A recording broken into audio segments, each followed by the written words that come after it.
Hey guys, what's up?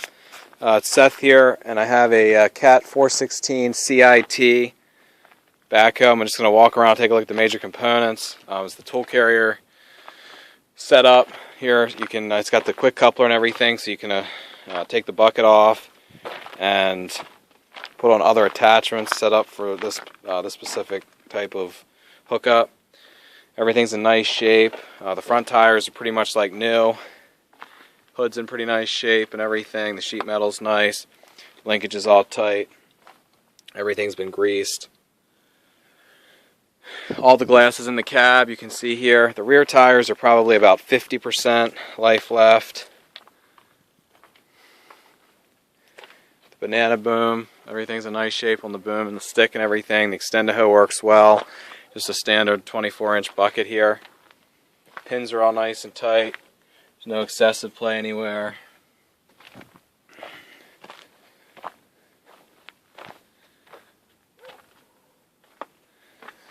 Outriggers and everything work well. Here's the other side, the rear tire.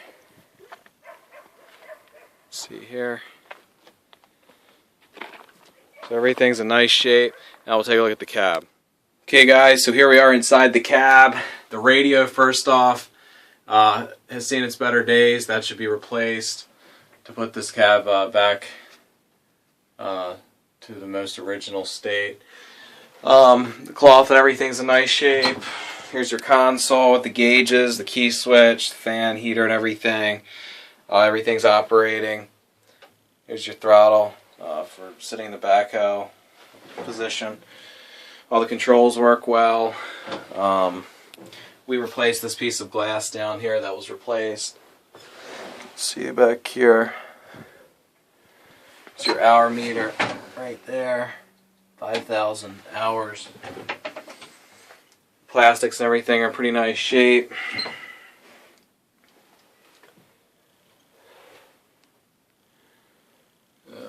That's inside. Now we'll start the machine up and run and operate it.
So as you can tell, everything runs and operates well.